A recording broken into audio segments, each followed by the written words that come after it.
Hello and welcome to the Stampscapes lab. This is my, I don't know, version of a thumbnail from a movie called Miss Peregrine's Home for Peculiar Children. This is the character that this guy has on like a rope to keep her from flying away because she controls air, and she wears these weighted boots that in the movie, due to circumstances, she becomes separated from, and so she has like a rope around her waist, and I don't know, he's practically flying her like a kite until they, I don't know, whatever, come up with a solution for that. But this is the kind of a version of the thumbnail. It had like a ocean right here with some rocks on the side, and I thought we could do something like that. I didn't have a character, of course, that looked like, well, either one of these, but with the new sets, I thought, we can kind of make do, so I thought I would try this out here. So I've already stamped it out in monochromatic, and the spot color, whatever, experiment of this scene is just this minimal little tone of blue in her dress, because that's the color that she's always wearing in the movie.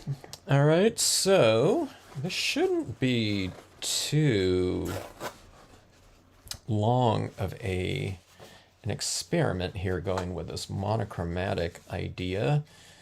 I'll be using a colored pencil a lot in these the wave areas and kind of in detailed areas here.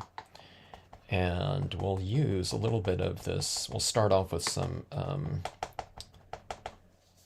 dye-based ink, because I'm going to go for a good amount of kind of light coverage in that cloudy area here. So kind of wiping it down like that to remove some ink. And we're going to give a little bit more kind of tonal focus, I guess, to the top location up here. Tonal focus meaning, we'll have it like the light is coming from within here. And it kind of depicts that already, but when you add this extra tone on the perimeter like that, it kind of frames off the top and brings more of the attention down below. Okay. Now I'm leaving a little bit of the clouds kind of illuminated, so I'm not covering up everything, and that just gives a little bit more variation to the shading, and potentially it leads to kind of a richer surface quality when you have a variation. Okay. All right, so that made pretty quick work of this whole area up here. If you're using black like this, like I am, see how I kind of wiped it off like that? And that also kind of flattened down my paper towel like that, so that it won't leave a pattern like this paper towel, like right in here. And it also removes a lot of the ink, so that you're not applying ink really quickly, so that you have a lot more control over how much is applied when you're applying lesser amounts per application. Hello, Linda. How's it going, Linda?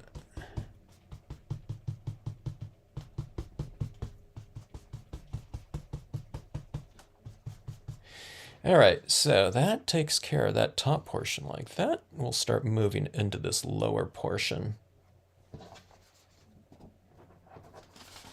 You ever do, you go camping, Linda? Do you ever do any like coastal camping?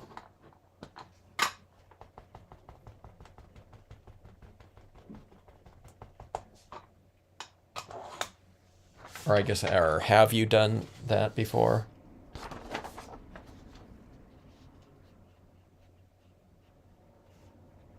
I used to go camping quite a bit, and I don't, let me see, I don't think I ever went camping along the coast.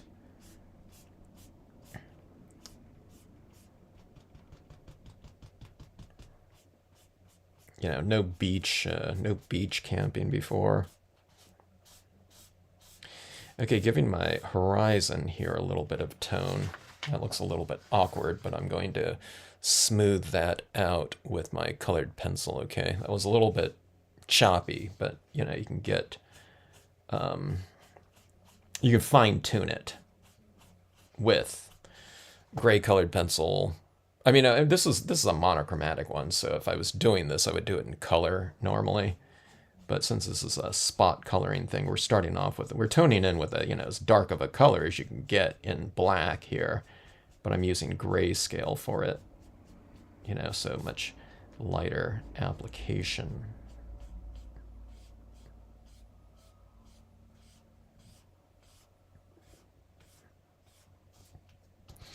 All right, let's kind of model our rocks a little bit too. So kind of at the base of the rocks, you add a little bit more tone down like that. And see, when you do that, it makes the top portion of the rock seem a little bit more illuminated, and it makes the whole thing look a little bit more dimensional like that. See this right here too, these rocks right here. If you tone the background a little bit like that, so it's kind of at the base of that rock, then that top of that rock stands out a little bit. If you tone out like back here, maybe this rock will stand out a little bit. I mean, you just kind of play around with it. So just kind of not toning in everything uniformly, like toning in the whole thing like that. Then you get these forms that are a little bit more dimensional looking. See at the base of this rock right here, it's already kind of toned in because that's the way I designed the stamps, where there's modeling of the form, but then you go in and just kind of enhance it a little bit with that. This light here, this paper towel, I mean, I could get in there a little bit, but that little area in there is probably going to be better served by using a colored pencils, because I can get real specifics like that. Apple crisp, oh, I love it. I started making a lot of apple crisp. My sister would make them a lot, you know, as opposed to a pie, just because you didn't have to make the crust. So I started doing that too. At some point in time, using her recipe. But yeah, it's so much, you know, you can just do the apple crisps, like, you know, spur of the moment, as opposed to having to make all that dough. I like apple pies too, but, you know, it's like, I started doing that, I think, when I started having it, you know, if I had like a dinner party too. But that sounds really good. We have a bunch of apples too. I should do that for tomorrow. I'm a long way from the coast. Yeah, I know. Yeah, you're not right on the coast, but yeah, I was wondering if you ever did that, took like a longer trip. Okay, yeah. First trip of the year with our kayaks, and that's cool. Well, how far do you usually go? Do you return to the same lakes quite often? Like you found your favorite, you know? So you go back there all the time, or is there like a more than, you know, a few spots in the rotation just to keep things kind of interesting?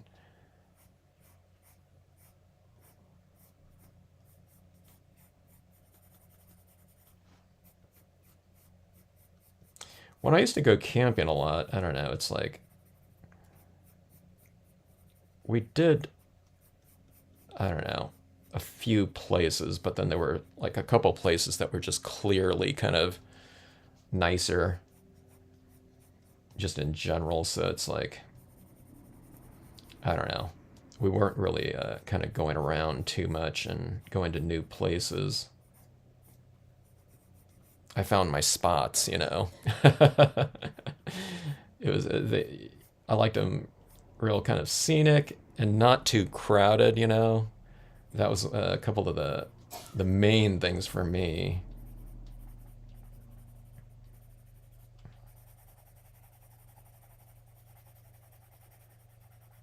Now, some places you just can't avoid it. You know, it's going to be, you know, pretty crowded. So in a lot of those places, what I would do is I would go maybe, I don't know if there is an off season anymore, but I would go a little bit more, you know, when you know, when the crowds weren't quite so bad, or I'd try to go on a weekday or something like that if I could.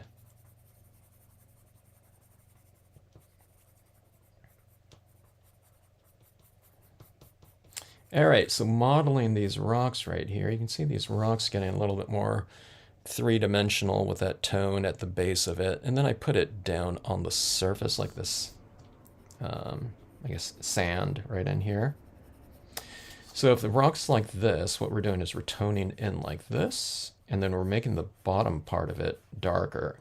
And then I make some shadow like that, so it's darker in the shadow area, and then we transition it out where it's lighter like that. So top portion of the rock is usually lighter like that, and then I might have some tone behind it, you know, on another rock so that it looks real three-dimensional like that. Hello, Bonnie.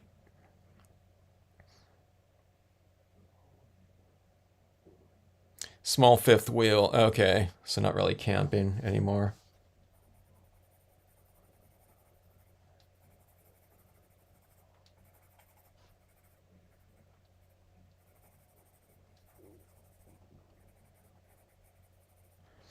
It's about the luxury. You get the benefit of the camping, but the luxury, you know, without some of the whatever the hassles of camping. You know, I look at some of those new like camping contraptions out there, and they look really enticing. Like a lot of the friends that I used to go camping with, I, I contact them once in a while, and we were doing most of it like 20 years ago. But I just got out, you know, with a friend recently, with you know, for some hiking. But what I'm getting at was when I got in touch with some of my other past outdoor friends, it's like one of them saying, you know, they don't know if they could be, you know, they got, you know, like back issues and stuff, lower back, so they don't know if they can be like sleeping in like a tent anymore, you know, like a air pad, you know, sleeping pad and stuff like that.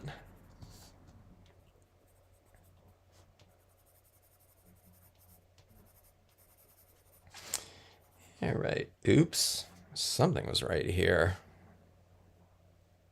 I don't know why I got it's all kind of mucked up right here. Good thing about the white pigment ink. Is something wet in here? It's usually like on the side of my hand. It looks like it's right here for some reason. Where'd that come from?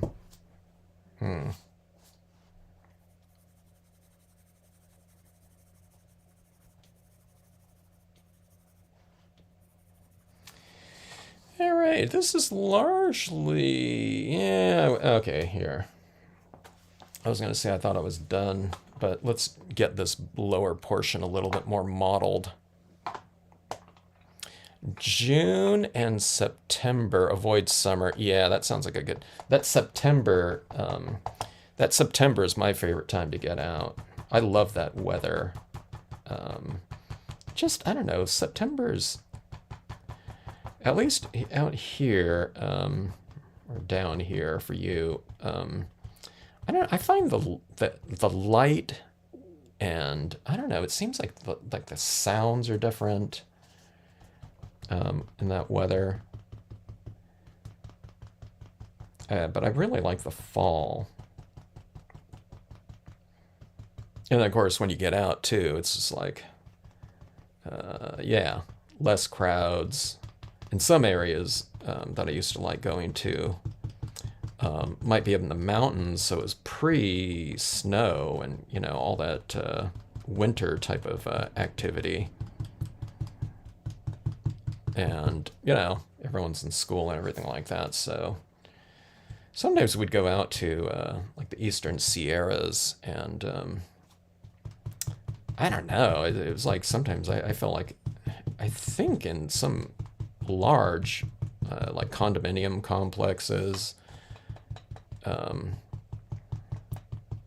where people aren't living, but you know, you go and rent those places out by the day or a week or whatever. I don't know, like this one time, the last time I went out there a long time ago, but I think it was just us and one other person or party in that entire complex.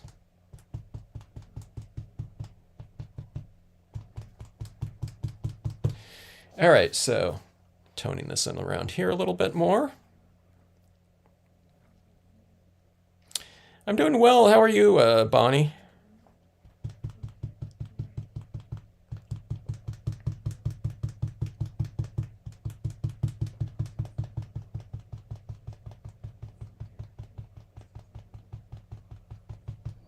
What's going to be the weather for you?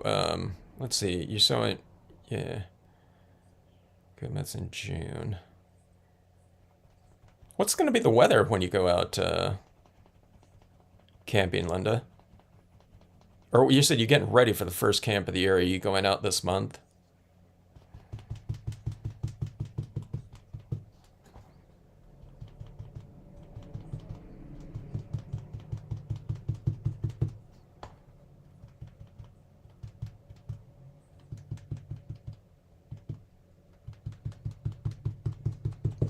All right, like that. This probably looks really weird to people, or will look weird. But if anyone just joined in, this is from a movie, and this girl or whatever woman, because I think she's older, because they're like in this time loop for, I don't know, whatever centuries.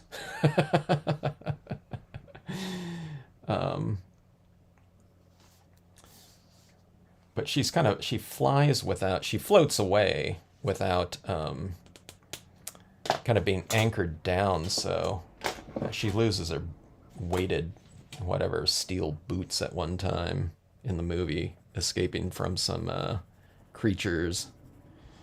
So he has to have her on like a rope. All right, let's go with some gray tone in here. And I'll model this a little bit more, like little specific areas. Like so. This is a watercolor gray, so nice and soft, and applies really nicely to this semi-gloss cardstock that doesn't have a lot of tooth to it. It's really smooth, so if you have like really hard colored pencils, if you have some watercolor pencils, you might try that.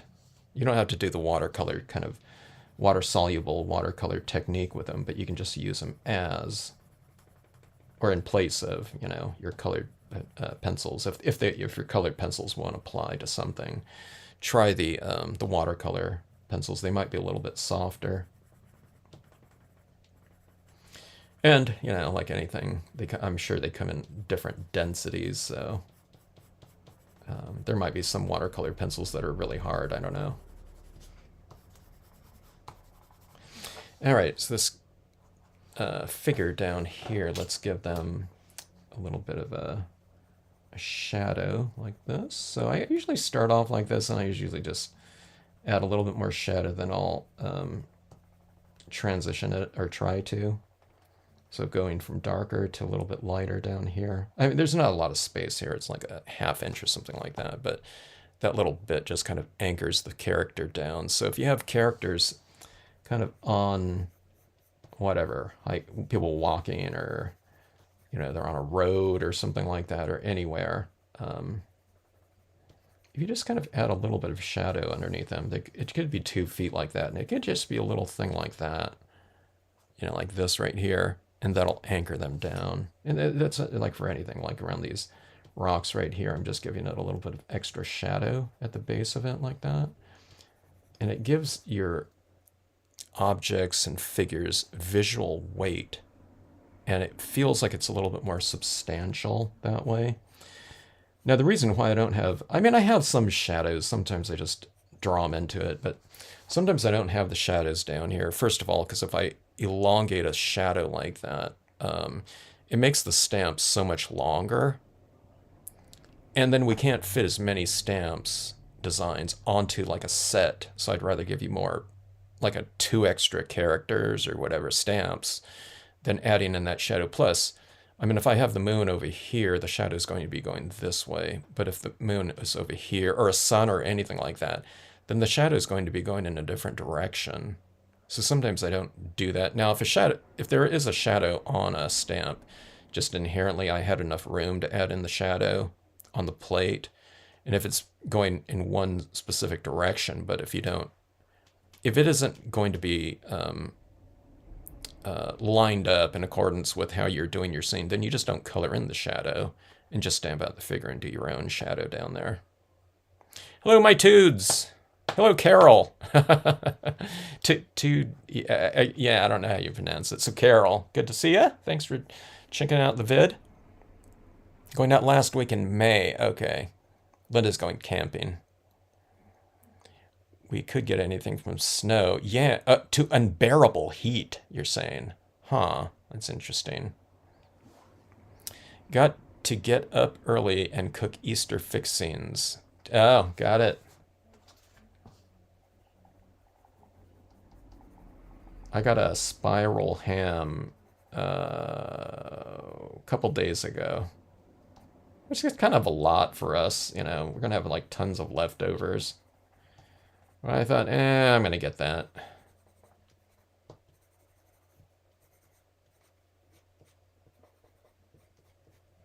Because we could freeze anything that we don't eat, right? All right, so I think our lighting is generally looking pretty decent right here. I'm going to add a lot of, this is really ominous looking right here, but we'll really lighten that up with some white pigment ink.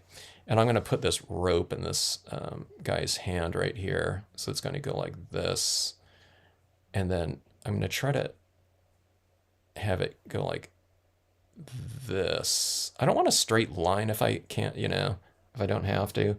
I'm going to put a rope around her waist like that.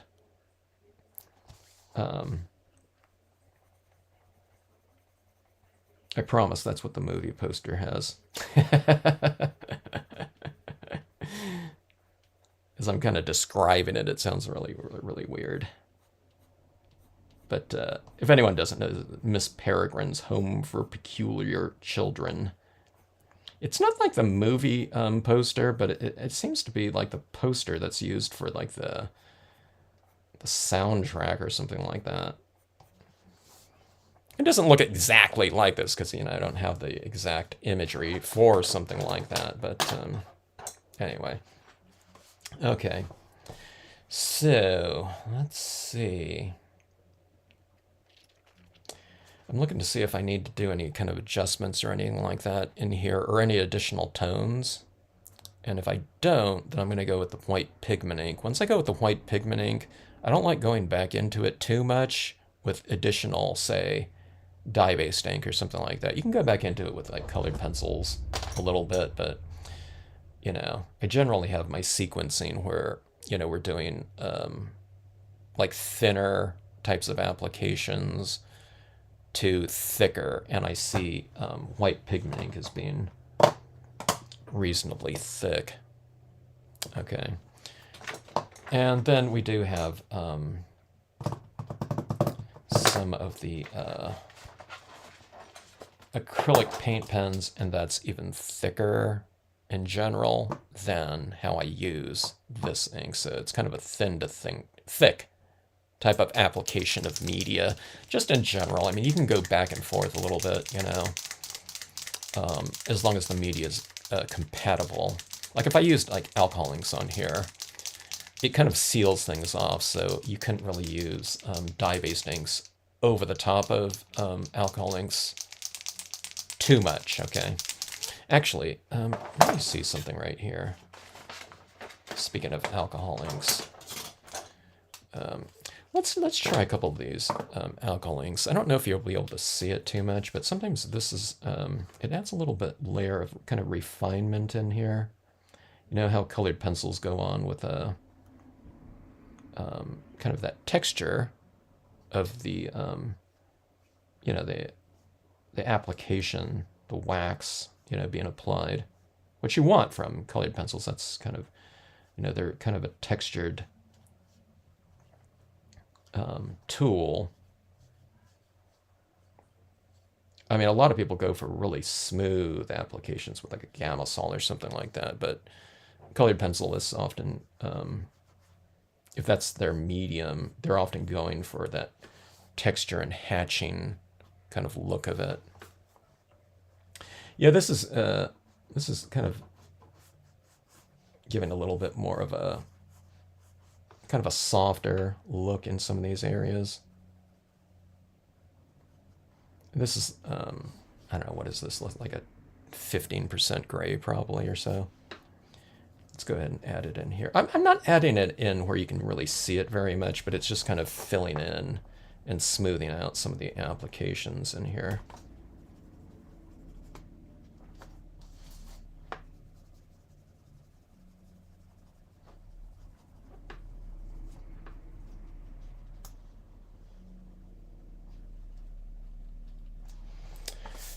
All right, and this one's a little bit of a darker one, so probably a 25% gray maybe. I don't know, maybe it's not too much darker. I thought this one was quite a bit darker, but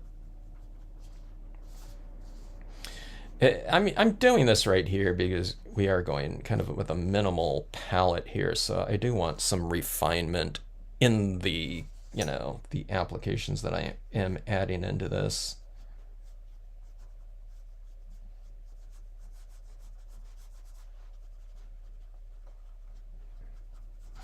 All right, but I think that should do it.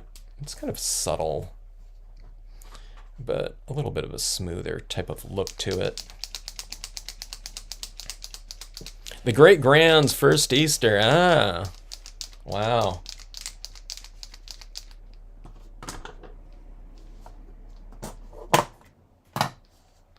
Take lots of pictures. Just ordered the Prismacolor landscape colors. Wow, that's cool. On sale at Amazon. That's good to know, Candy. Huh. I didn't know the Prismacolors had a landscape set.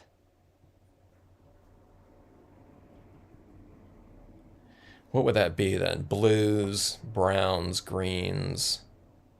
Then what else would they have? Then they would have like a spattering of some other colors, I guess, for like clouds or something like that, skies maybe. Okay, so adding a little bit of shimmer to this lower portion like that. Hopefully the sand looks like it's kind of a little bit more shimmery with a wet shoreline, and then adding in that same type of texturing into the waves, the tops of the waves, cresting waves. Or just, I don't know, foam kind of white caps like that in there.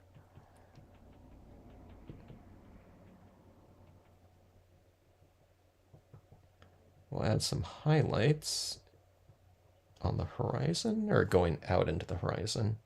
It's kind of really bold like that with the 3mm pen. But we'll go in and follow up with some smaller 0.7mm extra fine.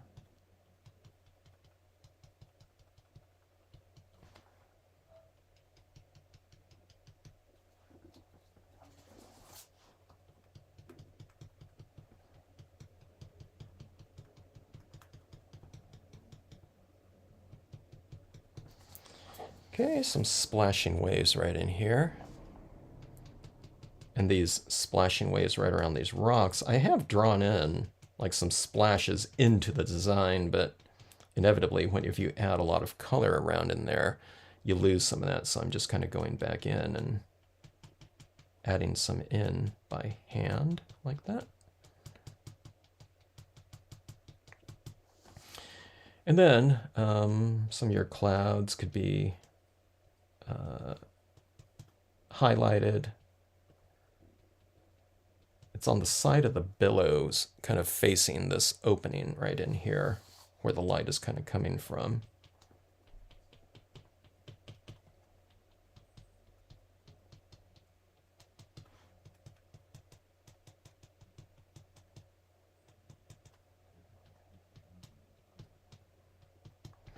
Kind of gives it a little bit more of a kind of sparkly, whimsical type of touch right up in here too, having that light in that area.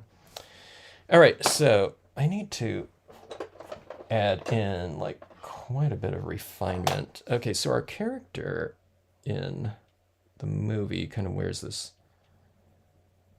dress, this light blue dress. I didn't want to do it too light because I would lose the form in here. So I just did a little bit in this light blue, but a lot of it is black that's been blended in. So I'm going in here and trying to refine some of this. And again, this is just kind of a experiment with spot coloring. So just like some kind of minimal, or I mean, it could be a bigger thing within a scene that's in color, and the rest of things are being kind of more grayscale to bring emphasis to the item that you have in color. So that is like that. I think that should do it here. And then, okay, this is all sticky out here because of that acrylic paint. I'm going to heat set it a little bit.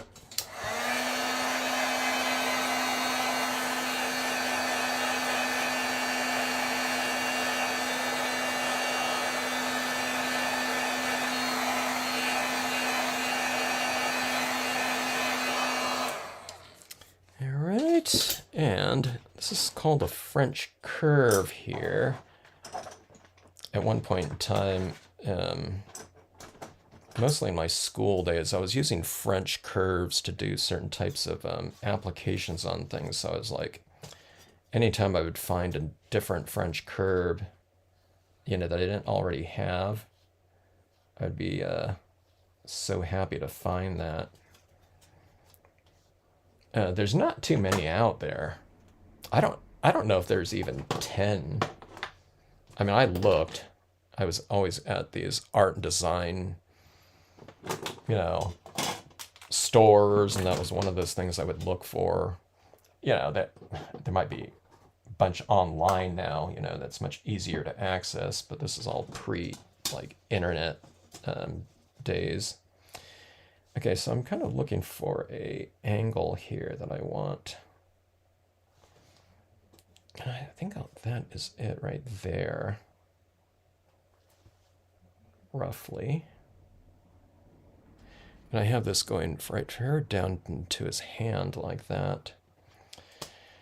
And I'll use a extra fine Sharpie. Let's see.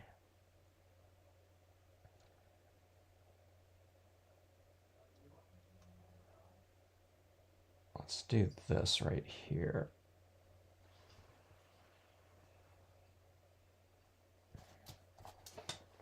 About like so. And then I'm going to do this line going from someone would have maybe if they're flying another person. I'll go for a little bit of a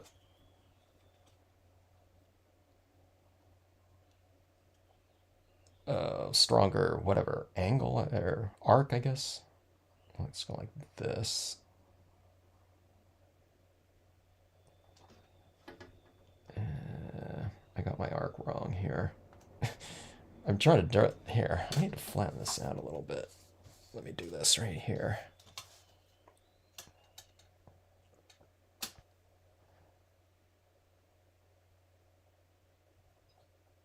Okay, there we go. Go like that. So going like the rope going from that hand to this hand, and then I'll just do like a little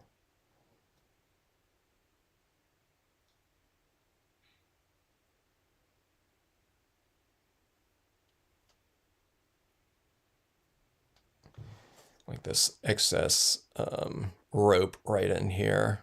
I should probably do a third loop, but I think it'll get a little bit cluttered if I do that. Or I don't know, I can come down more. Let me see. Let me do a longer loop. And then there's the tail of it right there. So yeah, kind of like that. Okay, and then we'll put that rope around her waist like that. I don't know if you can see that there. Okay. All right, but let's see. Let's go and add some refining white to this. I don't think I have a quote for this one. The quote in the movie posters is this. Again, if you just joined in, this is Miss Peregrine's Home for Peculiar Children movie that, I don't know, it came out several years ago. But in the posters it says something like "Stay peculiar." Not on this scene right here, but in their I don't know, varied promotional material. They'd have like a different character on all of them, it looked like.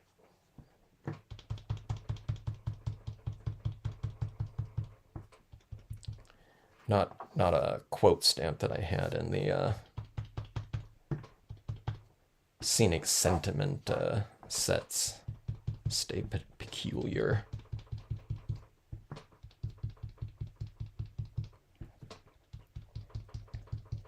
All right, so I'm just adding this in the lighter area, and then I'm kind of bringing it into that where it's a little bit darker. Okay, now right here, I kind of gave that impression a little bit too heavy of a... I didn't wipe off enough of the stamp so that the line showed up a little bit stronger, so I'm just adding kind of a thicker application of this white pigment ink right in there just to subdue that line a little bit from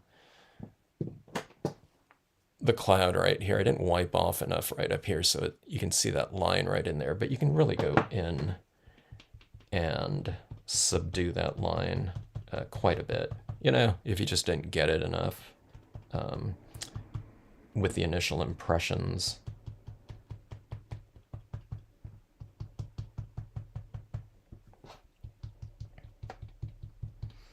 Okay, and this is, again, it's all grayscale up here. I could have stamped out the clouds lighter, but I didn't, so... But I didn't want this to look ominous or something like that. That's like an evil figure up there or something like that. So I'm really just kind of bringing in the light into it. Because the clouds can, like I said, if they're all stamped in black, they can have kind of a more ominous look to them, right? But then when you add in like this pigment ink right back over the top of it, it looks more kind of silvery and kind of luminous and brilliant like that. So you can really change kind of the emotional kind of tone of a scene by not even changing the colors around. Okay, now this is just using it black. I mean, I could, you know, if this was a colored scene, I would have done it in blues, you know, or something like that too. But you can get these kind of more brilliant, kind of luminous, silvery, shimmery types of tones in your black clouds, basically. With the utilization of white pigment ink. Have you ever used colorless pencil blender? I haven't used a colorless blender. I haven't used things like Gamsol either, you know. I know people use things like that. I don't know, I would have to see what the application of that would be, you know.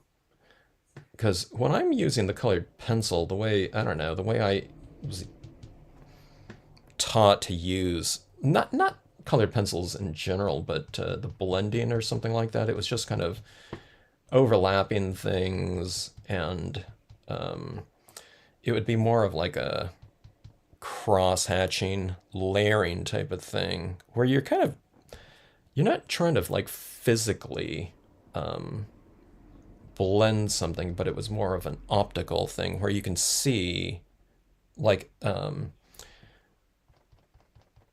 the hand-made aspect of something. So you want that hand kind of applied texture to be inherent in the scene, you know what I mean? So it was really to value that kind of part of it. I'm going to bring in a little bit of tone into this rope here just so it's a little bit lighter in a couple of different areas. So I'll just go like that, you know, because like the light might be hitting it in a little bit different areas, so it's a little bit softer and lighter, a little bit darker, a little bit softer, and like that. So I'm bringing this around in here, so we're illuminating the tones around like that. Okay, but that being said, Candy, yeah, I would be kind of interested in seeing some of that. I'm just saying I haven't done that in the past. You know, I'm still pretty much, you know, when I start, I haven't been using colored pencils for very long. So, I don't know, I'm kind of still getting a feel for it, but you know, if you can have like some really soft, really blended applications, it would really contrast really nicely from a textural standpoint to have some kind of rougher, kind of, you know, hatchier types of hand applied looks in a piece. So I don't know, I'm assuming that some kind of blender has some kind of thing that puts the wax of the colored pencil back into solution or something like that, where you can kind of spread and blend it around.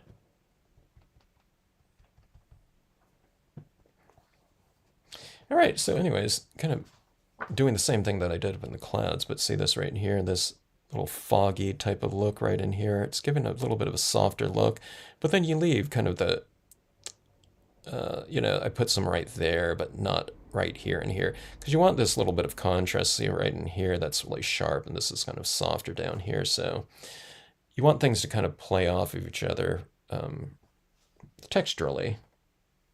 Okay, so let's do that right down in here, this figure right here. I mean, it looks fine to me as is, but if we do this right here with some of this white pigment ink, like see that right there? Now their leg is, you know, legs are a little bit different value from one another. It's like they're kind of walking in the light maybe, or some of that mist in the air like that. So it gives it kind of a softer light. And then certainly now, if we're doing that to that figure, this figure up here should really be varied probably. Like this.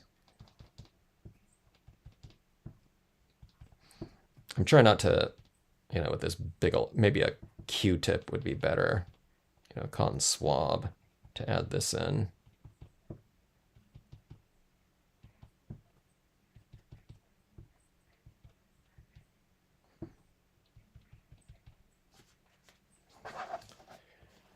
But she's now kind of illuminated too, so you have all these common textures now. Because we're not, you know, we're kind of trying to relate things to each other and bring continuity into the scene.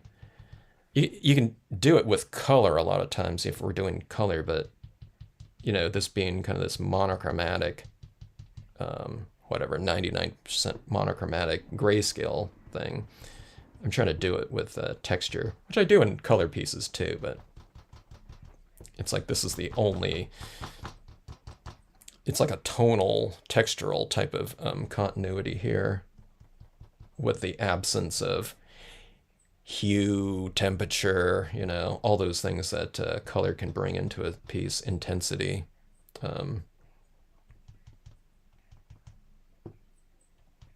Okay. Like that.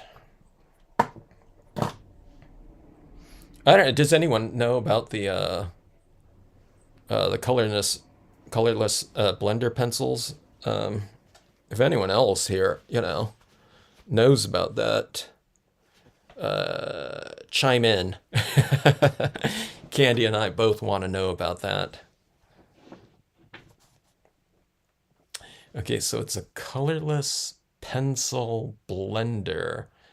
So is it just wax then? Okay, now as I read that again, you're saying colorless, so when I first saw that, I was thinking it's some kind of pen that you maybe put like Gamasol in or something like that. It's like some kind of foam thing, but you know, to put the thing back into solution. But if it's just like this clear, like wax or something like that, it just doesn't have any pigment in it. Maybe that's what that is. She has a foot missing. Oh, no. Well, she's standing up on a cliff like that, so her feet are together. So no missing foot. But see, she would be normally standing like this on something.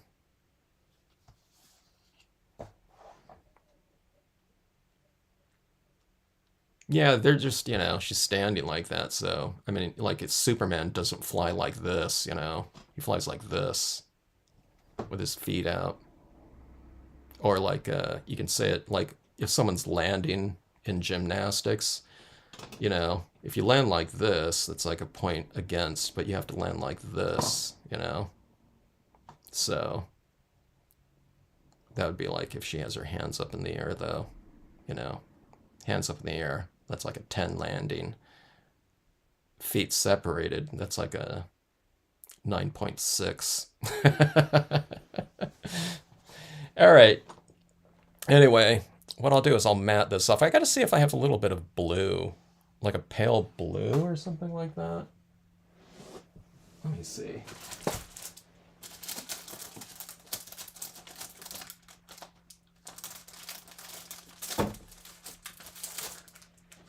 Oh my gosh, here's like one of my star dreams, but that's like that color right there. I probably matted up. I gotta see if I have. So it's like that blue, like that pale blue. I'll see if I have something a little bit stronger. I find that I'm like hoarding like these star dream papers and stuff now. These iridescent ones.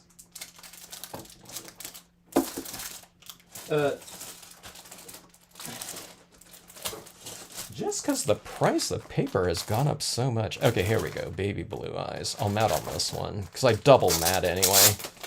I don't want to use that thick, beautiful Star Dream for like this, 1/16 of an inch perimeter around this one. But it'll be something like that. And then with a darker background around that. So it'll be this type of thing. And I'll come up with like a quote stamp. It seems like I should. It'll be a little bit of a darker piece of black than this one, I think, though. We'll go with something like that. And that should kind of bring out that blue a little bit. This one's a little bit of a duller blue than that,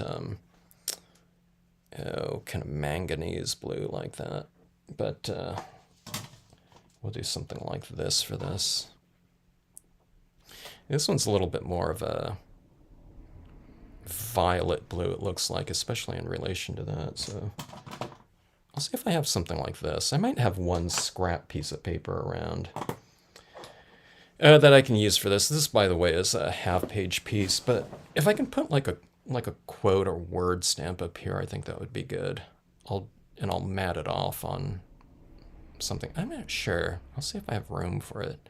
Or maybe the word stamp would go over here. Otherwise, it would have this type of thing going like that. I don't know. Right here would be okay if it was right on... Oh, the word stamp right on that horizon line stamped directly on there might be kind of interesting. Or if I stamp the word in blue, maybe? I don't know. I'll figure it out. Let's see. The Gamsol kind of makes it look like... Yeah, watercolors, right. Is there a benefit to Gamsol with colored pencils as opposed to just doing watercolor pencils and using water for the watercolor look? I'm just kind of curious if anyone's ever compared maybe like the two.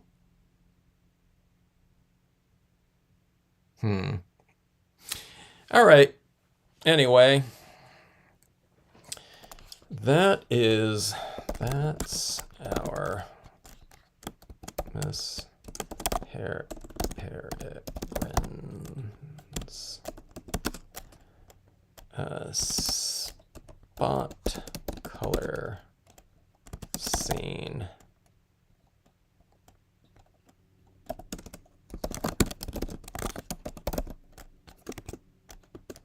No advantage, except it's not wet. The Gamsol isn't wet, then?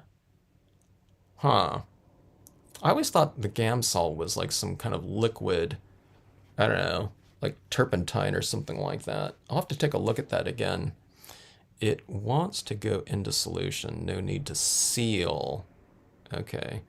That's the Gamsol as opposed to, well, you don't need to seal either, do you? Or do you?